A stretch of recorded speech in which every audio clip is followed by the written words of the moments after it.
Bapa, terima kasih Tuhan, kami hari ini memiliki posisi yang sudah menang.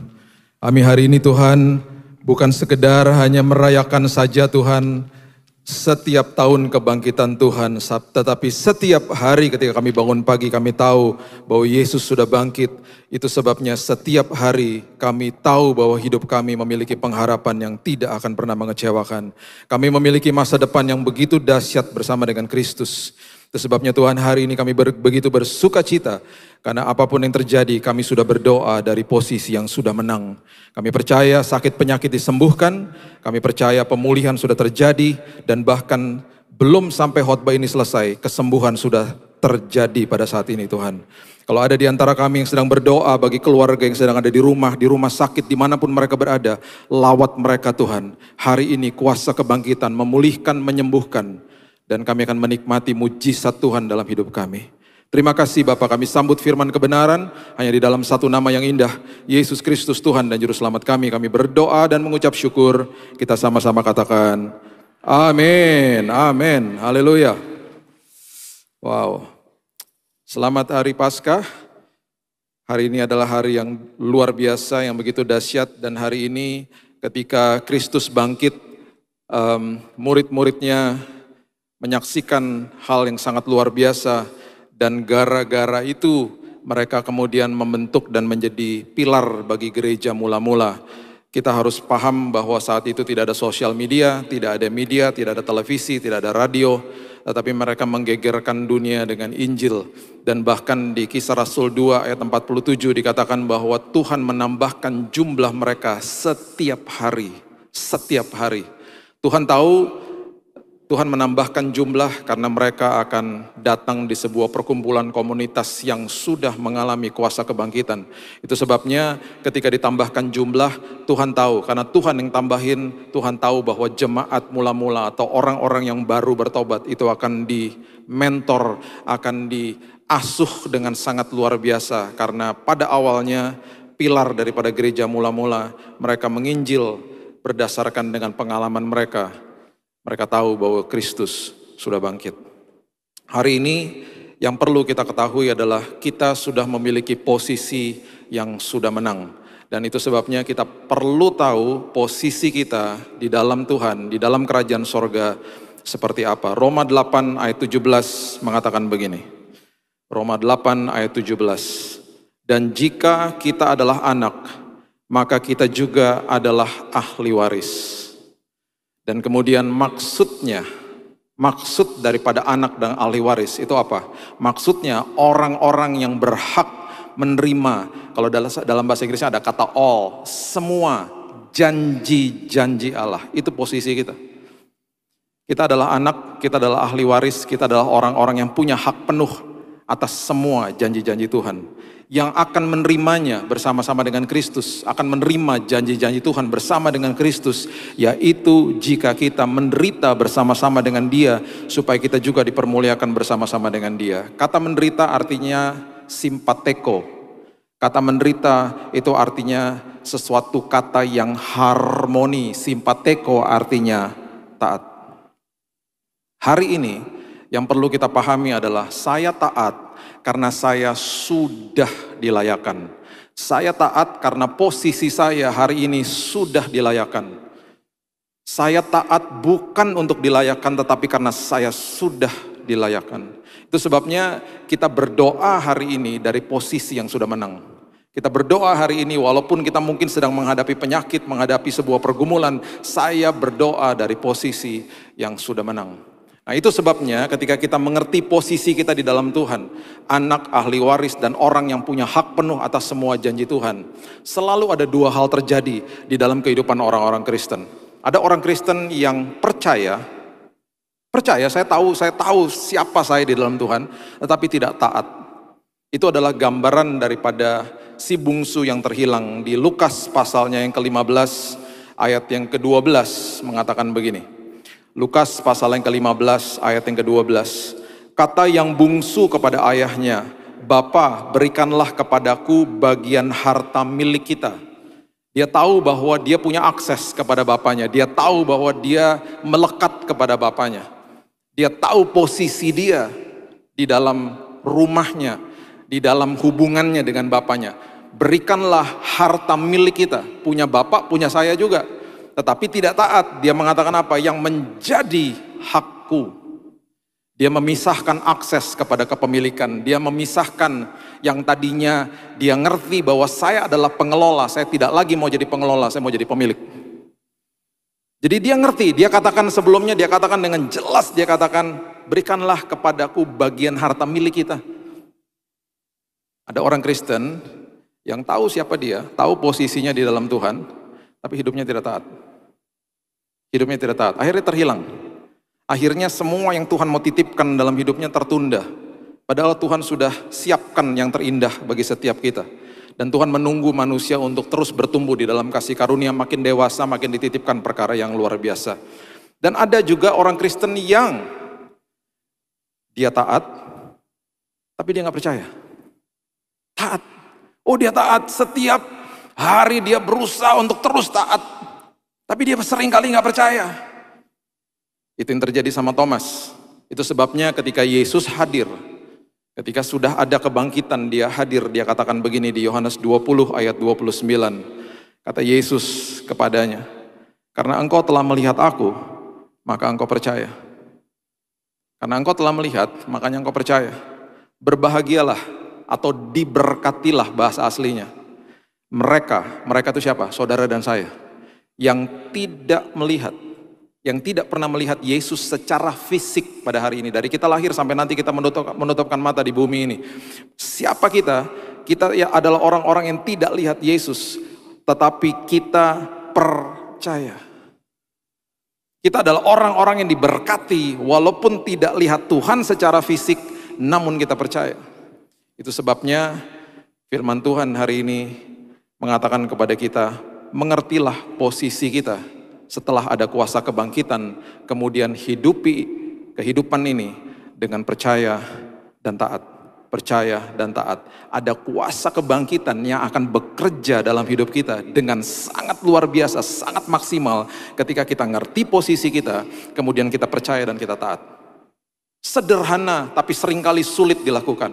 Saya percaya posisi saya adalah anak, saya percaya posisi saya adalah ahli waris, saya percaya posisi saya punya hak penuh atas semua janji Tuhan. Itu sebabnya saya taat Tuhan. Karena saya sudah dilayakkan, saya sudah diberikan posisi yang luar biasa. Saya nggak pernah lupa waktu besar di rumah dengan kedua orang tua saya nggak pernah bertanya sama mereka, makanan di kulkas ini punya siapa? Saya main minum susu aja, saya makan roti di atas meja, saya kadang-kadang habisin susu di dalam kulkas. Papa saya buka kulkas, ini siapa yang habisin susu? Aku. Dia cuma tersenyum. Saya nggak pernah berpikir besoknya akan ada makanan apa di atas meja, karena saya tahu pasti mereka akan siapkan hal-hal itu. Itu akses. Tanpa saya sadari, saya tinggal dengan sumber dari hidup saya waktu saat itu. Saya belum mengerti. Itu adalah sebuah gambaran orang tua yang ada di dalam dunia, yang kemudian ketika saya paham dan bertobat, saya percaya Tuhan, Engkau adalah sumber atas segala sumber. Harusnya kita nggak usah khawatir tentang hari esok. Itu sebabnya firman Tuhan katakan, serahkan kekhawatiranmu kepadaku, tukar dengan damai sejahtera yang aku sudah tinggalkan bagimu, supaya kehidupanmu berkemenangan hari lepas hari. Itu yang terjadi. Dan itu menjadi sesuatu pergumulan akhirnya. Makanya kenapa Yakobus mengatakan begini di Yakobus 1 ayat yang kedua. Yakobus 1 ayat yang kedua, dia katakan begini, saudara-saudaraku, anggaplah sebagai suatu kebahagiaan. Count it all joy. Count it all joy. Apabila kamu jatuh ke dalam berbagai-bagai pencobaan. Jatuh itu artinya adalah peripipto, artinya adalah kamu tiba-tiba masuk ke dalam sebuah lubang yang ada cahayanya. Kemudian kata pencobaan itu artinya adalah ujian, trials bahasa Inggrisnya.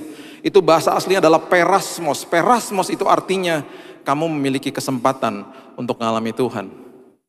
Itu sebabnya Yakobus katakan apa? Setiap kali ada ujian, tersenyumlah. Karena itu kesempatan kamu mengalami Tuhan. Itu maksudnya. Karena kita tidak lihat dia secara fisik, dan dia memang betul dia katakan lebih baik kalau aku pergi. Supaya apa? Supaya aku jadi maha hadir. Kalau tidak, dia begitu konsisten atas kedaulatan, keilahian dia.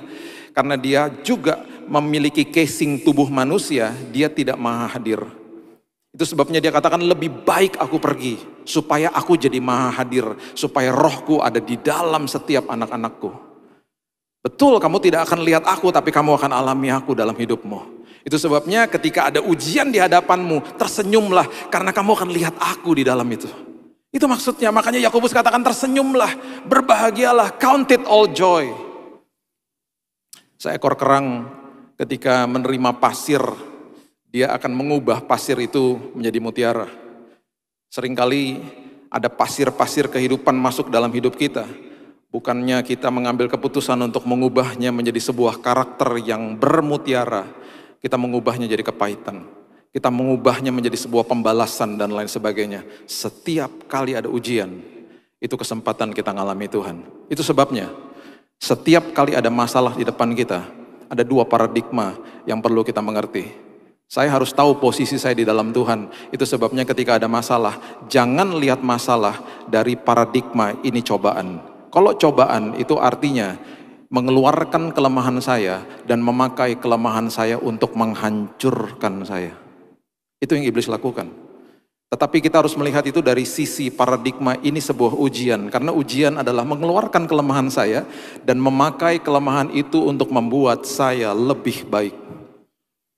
Itu ujian. Makanya setiap kali ada sebuah pergumulan hidup, Tuhan ini ujian. Saya tahu sebentar lagi kelemahan aku akan dikeluarkan. Aku akan sadar, oh iya ternyata aku pemarah, ternyata aku sensitif, ternyata aku orangnya gampang tersinggung, ternyata aku orangnya gampang berasumsi dan lain sebagainya. Itu kelemahanku Tuhan. Tuhan, jadikan karakterku karakter yang tahan uji ya Tuhan. Jadikan aku seperti mutiara ya Tuhan. Aku mau belajar supaya ketika nanti ada ujian lagi aku lulus Tuhan. Jadi berubah paradigmanya. Ujian adalah mengeluarkan kelemahan kita dan memakai kelemahan itu untuk membuat kita lebih baik. Itu sebabnya namanya ujian matematika. Ketika kita terima hasilnya, kita tahu hasilnya salah, kita langsung tahu, oh saya nggak belajar, saya nggak ngerti formulanya. Ketika kita belajar lagi, kita baru ngerti kan, oh ini kelemahan saya belajar lagi, waktu diuji lagi, waktu ada remedial, bisa nggak? Bisa. Makanya namanya ujian. Jadi makanya Yakobus katakan tersenyumlah, kamu akan ngalamin Tuhan di situ. Nah seringkali firman Tuhan, itu sebabnya firman Tuhan katakan begini, Matius 7 ayat 14. Matius 7 ayat 14 mengatakan, karena sesaklah pintu, ya, dan sempitlah jalan yang menuju kepada kehidupan, dan sedikit orang yang mendapatinya. Jalan kepada kebenaran itu betul-betul sempit jalannya. Jalannya sempit, itu sebabnya nggak banyak orang yang mendapatinya atau nggak banyak orang yang minat masuk jalan sempit. Kami tinggal di Jakarta dan kita punya istilah, mungkin di Surabaya juga sama, namanya jalan tikus. Dan jalan tikus itu banyaknya luar biasa. Dan seringkali kalau lagi pengen cepet-cepet diarahkan sama Google ke jalan-jalan tikus supaya menghindar kemacetan misalnya. Di dalam jalan yang sempit, kita nggak bisa ngebut Bapak Ibu. Di dalam jalan yang sempit, saya harus belajar untuk sabar.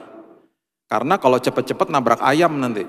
Ada pedagang, ada anak kecil, harus sabar. Orang yang nggak sabar tuh ada di jalan mana? Di jalan tol. Makanya kecelakaan paling banyak di jalan tol, bukan di gang sempit, bukan. Nah saya ini setiap bulan pasti pergi ke Bandung sama istri saya karena mertua saya tinggal di sana. Dan saya pernah bilang gini sama istri saya, kamu lihat ya, udah jalan tolnya nggak macet, kadang-kadang udah 4 jalur loh. Orang masih aja ngambil bahu jalan. Coba kamu lihat, orang tuh nggak pernah sabar, padahal nggak macet loh jalannya. Pengen cepet-cepet, pengen buru-buru dan itu sangat bahaya. Satu hari nggak tahu kenapa, karena saya suka observe, saya suka memperhatikan, saya bilang gini sama istri saya, kamu perhatiin deh, ada 2 jenis mobil yang selalu masuk bahu jalan. Ini di Jakarta ya, bukan di Surabaya. Terus saya bilang sama dia, kamu perhatiin deh nanti sampai Bandung, itu 2 jenis mobil itu paling sering masuk bahu jalan. Terus dia bilang gini, masa sih? Iya, coba kamu perhatiin deh. Terus pas udah terakhir dia bilang, iya ya bener ya, 85%. Itu 2 jenis mobil itu. Kalau Bapak Ibu penasaran tanya sama Tuhan aja apa mobilnya. Kalau sampai ada yang merasa memiliki mobil itu, saya percaya di Surabaya pasti sopan-sopan gak kayak di Jakarta. Selalu 2 jenis mobil itu. Sampai-sampai saya mikir kenapa ya yang punya pemiliknya kok kayak begitu. Masuk bahu jalan, Bapak Ibu tahu nggak kalau masuk bahu jalan bahayanya kenapa? Karena orang kalau lagi emergency, itu kan bahu jalan untuk emergency. Kalau terjadi tiba-tiba ya banyak case. Tiba-tiba ada makanan tumpah. Tiba-tiba anak kecil mau buang air kecil misalnya. Tiba-tiba ada terjadi emergency, bannya misalnya bocor dan lain sebagainya. Itu seringkali mereka menepi ke bahu jalan. Dan seringkali supirnya itu udah nggak lihat lagi di belakang ada apa. Karena dia anggap itu aman. Dan dia nggak tahu bahwa di belakang sedang ada mobil yang begitu kencang. Terjadilah tabrakan. Makanya bahu jalan bukan untuk seperti itu. Itu makanya banyak orang nggak sabar. Makanya di dalam jalan yang sempit, orang harus belajar sabar. Di dalam jalan yang sempit, saya kemudian belajar apa? Hati-hati. Makanya di jalan tol orang nggak hati-hati, kecelakaan paling banyak di situ. Dan kemudian di dalam jalan yang sempit, saya nggak pernah lupa, pernah ada di dalam jalan yang sempit dan 200 meter dari ujung jalan itu, saya udah lihat ada jalan raya. Dan jalan raya itu orangnya semua lancar-lancar. Saya pengen cepat-cepat ada di situ. Tapi nggak bisa, karena ada motor yang parkir sembarangan. Orangnya harus dipanggil dulu dari dalam rumah dan seterusnya. Seringkali di dalam jalan yang sempit, kita dibentur-benturkan sama iblis dan membanding-bandingkan hidup kita dengan orang lain. Kok enak sih Tuhan, mereka hidupnya sepertinya lancar-lancar aja. Pemimpin biduan namanya Asaf di Mazmur 73 mengatakan, kenapa engkau memberikan kemujuran bagi orang-orang fasik? Dalam bahasa kita sehari-hari, Tuhan kenapa engkau memberkati orang-orang itu?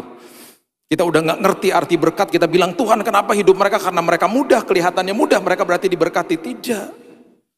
Justru orang-orang seperti kita yang ada di dalam jalan yang sempit, yang lagi belajar sabar, lagi belajar hati-hati, lagi belajar untuk tidak membanding-bandingkan diri sama orang lain, kita sedang diberkati Tuhan. Kita sedang diproses sama Tuhan, kita yang sedang diubahkan sama Tuhan. Kita yang sedang dikasih tahu bahwa kamu tuh punya posisi yang luar biasa di dalam aku. Itu sebabnya terjadi ujian. Supaya ketika kamu menerima semua janji-janjiku, kamu menjadi pengelola yang luar biasa.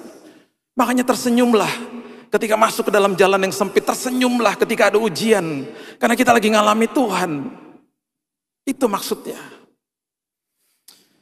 Saya gak pernah lupa ketika anak saya, Raina, waktu dia masih umur 4-5 tahun, saya suka bawa dia dating sama saya. Saya bawa ke mall, pendeknya masih segini, dan saya nggak pernah lupa ketika satu hari ada di belakang lift yang begitu rame dan penuh sesak dengan orang. Dia tarik-tarik celana saya, Dad lift me up, gendong dong, gendong. Dan berkali-kali saya katakan, sayang susah, ini liftnya rame sayang, nanti aja. Dan tiba-tiba satu hari setelah berkali-kali dia minta digendong, akhirnya satu hari saya begitu paham, iya ya, di belakang lift, kita berdiri di paling belakang dan pendeknya segitu, itu pemandangan di depan dia betul-betul tidak nyaman. Yang sudah ketawa sudah mendapatkan pewahyuan, yang belum ketawa, maksudnya apa ya? Kalau ada kejadian-kejadian tidak diinginkan, kena duluan anak saya. Yang sudah tertawa sudah mengerti, yang belum tertawa tanya sama teman, maksudnya apa ya?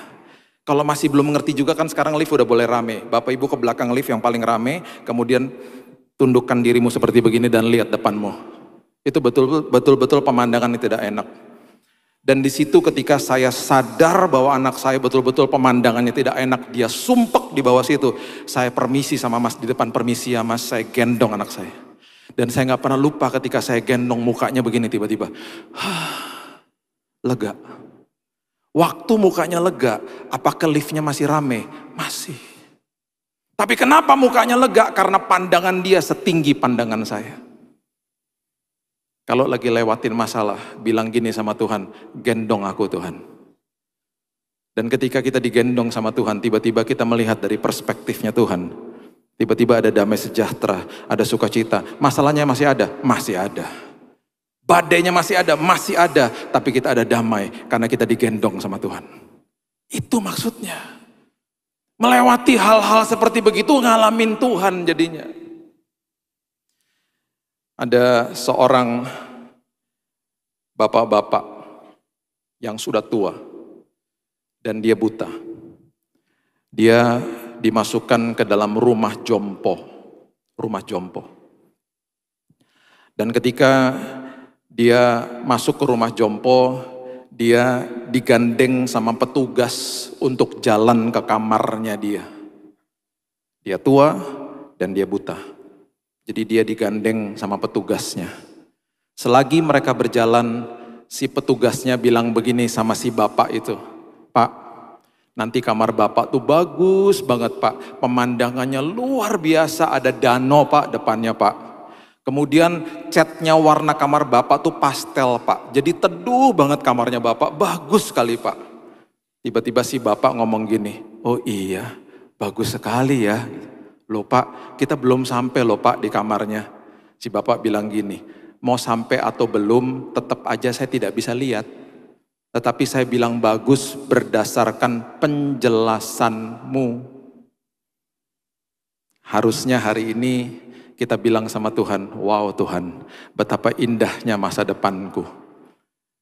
Dan aku sudah bisa Tuhan melihat masa depanku berdasarkan penjelasan firman Tuhan bahwa aku anak ahli waris dan punya hak penuh atas semua janji Tuhan. Itu sebabnya masa depanku indah Tuhan. Walaupun aku mungkin lagi sakit hari ini, walaupun aku lagi bergumul hari ini, aku tahu hari esokku indah bersama dengan Tuhan." Ada seorang ibu yang terus komplain sama suaminya. Dia bilang, "Itu ya, tetangga di sebelah rumah gak ngerti cara cuci baju. Baju masih kotor kok udah dijemur," katanya gitu. Lihat tuh, baju masih kotor udah dijemur. Besoknya dia ngomong hal yang sama. Tuh lihat tetangga kita, baju masih kotor udah dijemur, gak ngerti cara cuci baju. Di hari yang ketiga tiba-tiba dia bilang gini sama suaminya, "Nah hari ini baru bener, bajunya udah bersih baru dong dijemur." Tiba-tiba suaminya bilang gini, "Mohon maaf sayang, aku baru sempat bersihin jendela rumah kita pagi hari ini." Jadi rupanya dari kemarin yang kotor jendela rumahnya mereka, bukan jemuran tetangga. Seringkali yang kita harus bereskan dan bersihkan adalah jendela hati kita, bukan apa yang ada di luar sana. Itu sebabnya seringkali kita terbungkus mata rohani kita, gak bisa lihat janji Tuhan yang begitu indah, dan kita salah-salahin Tuhan. Padahal jendela mata rohani kita yang harus dibereskan. Itu sebabnya ketika Simson berhadapan sama singa, jendela mata hatinya luar biasa. Coba lihat Hakim-Hakim 14 ayat yang ke-5 dan ke-6 mengatakan begini. Hakim-Hakim 14 ayat 5 sampai ayat yang ke-6 mengatakan begini. "Lalu pergilah Simson beserta ayahnya dan ibunya ke Timna. Ketika mereka sampai ke kebun-kebun anggur di Timna, maka seekor singa muda mendatangi Simson dengan mengaum."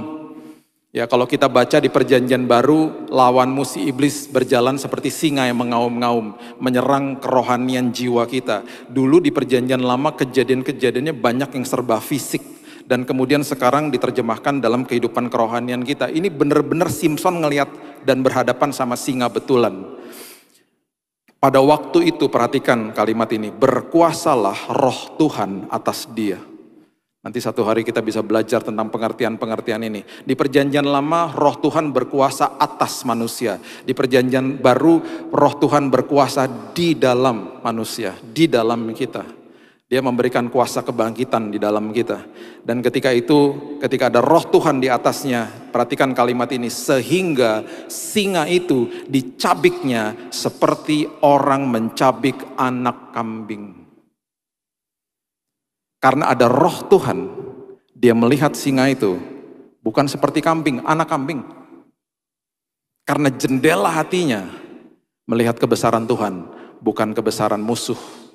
Itu sebabnya 12 pengintai, 12-12-nya lihat hal yang sama, 12-12-nya lihat raksasa, 10-nya balik bilang gini, mereka besar. Gak mungkinlah kita bisa masuk ke dalam tanah perjanjian. Mereka besar. Tetapi ada dua yang balik. Mereka katakan apa? Betul, kenyataannya mereka besar. Tetapi kebenarannya adalah Tuhan saya lebih besar. Itu sebabnya Joshua dan Kaleb adalah nama-nama yang masih kita dokumentasikan, kita berikan kepada anak-anak kita. Dan kita mungkin gak pernah baca nama-nama seperti Safat, Yigal, Palti, Nafbi. Kita mungkin gak pernah baca nama-nama itu ada di bilangan 13. Itu adalah nama-nama dari 10 pengintai yang tidak menjadi pahlawan iman. Karena mata rohani mereka kotor. Dan itu yang iblis lakukan. Dia akan fabricate the evidence. Dia akan memutar balik semua kebenaran. Dia akan sodorkan kenyataan hidup yang mengerikan di depan kita. Dan memang betul kenyataan hidup yang ada di dalam dunia ini serba gelap. Nah itu yang terjadi, coba baca di Kejadian pasal yang ke-37, ayat yang ke-33 mengatakan begini. Kejadian 37 ayat 33. Waktu Yusuf dibuang ke lubang, kemudian dijual oleh kakak-kakaknya. Mereka mencelupkan jubahnya di darah hewan dan diberikan kepada bapaknya. Dan perhatikan kalimat ini, Kejadian 37 ayat 33. Ketika Yakub memeriksa jubah itu, ia berkata, ini jubah anakku, binatang buas telah memakannya, tentulah Yusuf telah diterkam. Fabricate the evidence. Iblis selalu memamerkan kenyataan hidup. Nih kamu sakit. Nih kamu bergumul masalah rumah tangga. Nih kamu kehilangan pekerjaan, nih kamu kehilangan income dan seterusnya. Dia akan tonjolkan kenyataan hidup dan membuat dan selalu akan berusaha membuat kita takut. Ingat, catat ini baik-baik. Setiap hari yang dia lakukan dan tidak ada tanggal merah, itu setiap hari adalah mematahkan semangat, mencobai manusia, menuduh manusia, dan membohongi. Itu tiap hari seperti itu. 4 hal itu dia lakukan. Mematahkan semangat, mencobai, menuduh, membohongi. Tiap hari. Dan hanya itu yang dia bisa lakukan. Hanya pikiran kita yang dia bisa serang dan dia punya akses. Selain itu nggak ada. Jadi kalau kita mengerti posisi kita di dalam Tuhan, apapun kenyataan di depan kita, kita akan kasih tahu, ini kondisi saya begini, tapi posisi saya adalah saya anak. Saya ahli waris. Dan saya adalah orang yang punya hak penuh atas semua janji Tuhan. Itu posisi saya. Walaupun seburuk apapun kondisi di dalam kehidupan ini. Karena posisi saya sudah dalam posisi yang menang, posisi anak. Saya tahu saya akan berjalan dan saya akan menerima kemenangan daripada Tuhan. Walaupun saya belum lihat. Itu kuasa kebangkitan. Makanya kuasa kebangkitan itu tidak akan bekerja kalau kita nggak percaya dan taat. Hal yang sangat sederhana tapi akhirnya tidak menjadi kuasa dalam kehidupan kita. Hanya sekedar kadang-kadang hanya kita tahu. Atau kadang-kadang kita hanya tahu tapi kita nggak praktekkan dalam hidup ini. Jangan menjadi seperti si bungsu atau Thomas. Itu sebabnya hal yang sangat penting yang perlu kita ketahui adalah, dan coba lihat Daniel pasal yang ke-10 ayat yang ke-12. Seringkali ini menjadi pertanyaan banyak orang, Pak, Tuhan mana Pak? Katanya saya udah berdoa Pak, mana Pak? Coba lihat ini. Daniel 10 ayat 12. Lalu katanya kepadaku, janganlah takut Daniel, sebab telah didengarkan perkataanmu, sebab telah didengarkan doamu, maksudnya sejak hari pertama. Bapak Ibu berdoa sejak hari pertama, Tuhan sudah dengar. Dan dalam doa dan menunggu manifestasi jawaban doa, isi masa itu dengan ucapan syukur, bukan dengan keluhan. Karena ada 2 hal yang Tuhan mau kita alami. Yang pertama mengatakan begini, engkau berniat untuk mendapat pengertian. Selagi menunggu, aku mau dibuat mengerti hubungan aku dengan Tuhan itu seperti apa. Kemudian aku dibuat mengerti, menanggulangi kelemahan-kelemahan aku selagi nunggu. Kemudian dikatakan apa? Untuk mendapat pengertian dan merendahkan dirimu. Supaya kita tahu ketika nanti manifestasi jawaban doa itu hadir, kita tahu itu bukan karena kuat dan gagah saya, itu karena Tuhan. Jadi selalu di dalam penantian manifestasi jawaban doa selalu 2 hal terjadi. Tuhan mau kita mengerti, Tuhan mau kita merendahkan diri. Dan kemudian dikatakan apa? Dan aku datang oleh karena perkataanmu itu. Aku datang, Tuhan datang oleh karena doamu itu. Sejak hari pertama kita sudah didengarkan oleh Tuhan. dan pertolongan sedang on the way. Dan perhatikan, selagi kita menunggu, perhatikan bahwa saya harus berubah, saya harus dapat pengertian, dan saya harus merendahkan diri saya. Saya bagikan ayat terakhir kepada saudara di 1 Raja-Raja 17. Coba lihat ya, dari ayat yang pertama sampai ayat yang ke-6, firman Tuhan katakan begini. 1 Raja-Raja 17 ayat 1 sampai ayat 6. Lalu berkatalah Elia, orang Tisbe, dari Tisbe Gilead kepada Ahab, demi Tuhan yang hidup, Allah Israel yang kulayani, sesungguhnya tidak akan ada embun atau hujan pada tahun-tahun ini, kecuali kalau ku katakan akan terjadi kekeringan yang luar biasa. Kemudian datanglah firman Tuhan kepadanya. Perhatikan kalimat ini. Pergilah dari sini, berjalanlah ke timur, dan bersembunyilah di tepi sungai Kerit, di sebelah timur sungai Yordan. Engkau dapat minum dari sungai itu, dan burung-burung gagak, perhatikan kalimat ini, telah ku perintahkan untuk memberi makan engkau di sana. Tuhan bisa perintahkan burung gagak, Tuhan bisa perintahkan siapapun dan apapun, karena dia sumber atas segala sumber. Lalu ia pergi dan melakukan seperti firman Tuhan. Ia pergi dan diam di tepi sungai Kerit di sebelah timur sungai Yordan. Pada waktu pagi dan petang, burung-burung gagak membawa roti dan daging kepadanya, dan ia minum dari sungai itu. Kemana? Ke sana, ke sungai Kerit. Tuhan akan perintahkan burung untuk memeliharamu. Itu sebabnya saya selalu katakan begini, kita nggak bisa kehilangan apapun, karena kita melekat kepada sumber atas segala sumber. Kita adalah anak, ahli waris, dan orang-orang yang punya hak penuh atas semua janji Tuhan. Kalau ada orang bertanya bilang, Pak, saya kehilangan pekerjaan. Tuhan lagi bawa kamu ke musim yang baru. Posisimu yang lama Tuhan mau isi dengan orang yang lain. Kamu lagi dibawa ke musim yang baru. Tenang aja. Pak, saya kehilangan income. Gak bisa kamu kehilangan income. Kamu sumbernya gak pernah tutup. Tuhan memakai usaha dan orang-orang di dalam dunia ini menjadi pipa. Jangan kejar pipanya, kejar sumbernya. Apapun yang terjadi sama hidupmu, dimanapun engkau berada, bahkan dalam keadaan sesulit apapun, seperti di tepi sungai Kerit, Tuhan bisa memerintahkan apa saja untuk mencukupi kebutuhanmu. Karena Tuhan adalah Tuhan, sumber atas segala sumber dalam hidup ini. Kita gak bisa kehilangan apapun, karena kita adalah anak, kita adalah ahli waris, dan orang-orang yang punya hak penuh atas semua janji-janji Tuhan. Itulah kuasa kebangkitan. Itu sebabnya maju, percaya, dan taat. Dan saya percaya kita semuanya tersenyum. Walaupun kita belum lihat, karena berdasarkan janji Tuhan, aku bisa lihat masa depanku penuh pengharapan, penuh hal-hal dahsyat, karena Yesus telah bangkit. Berikan tepuk tangan kita untuk Tuhan kita. Bapak, terima kasih, kami mengucap syukur bahwa kuasa kebangkitan ada bersama-sama dengan kami. Itu sebabnya pada hari ini Tuhan, hati kami penuh dengan damai, penuh dengan ucapan syukur dan sukacita. Karena kami tahu Tuhan, walaupun kami belum lihat, tapi kami tahu Tuhan sudah menjawab doa kami. Dan kami tahu Tuhan datang respon atas doa kami. Karena doa-doa kami berdasarkan posisi kami yang sudah menang di dalam Tuhan. Karena Engkau telah mengalahkan kematian ya Tuhan. Terima kasih bahwa kami adalah anak, kami adalah ahli waris, dan orang-orang yang punya hak penuh atas semua janji-janji Tuhan. Itu sebabnya kami tersenyum ketika ada ujian. Kami tersenyum melihat masa depan kami. Karena kami tahu Tuhan, mata rohani kami sudah dibersihkan oleh firman Tuhan. Sehingga kami bisa melihat janji-janji Tuhan yang dahsyat terjadi atas hidup kami. Meteraikan firman ini Tuhan, di hari yang sangat berbahagia ini.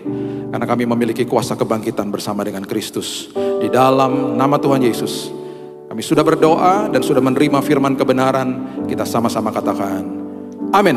Tuhan berkati.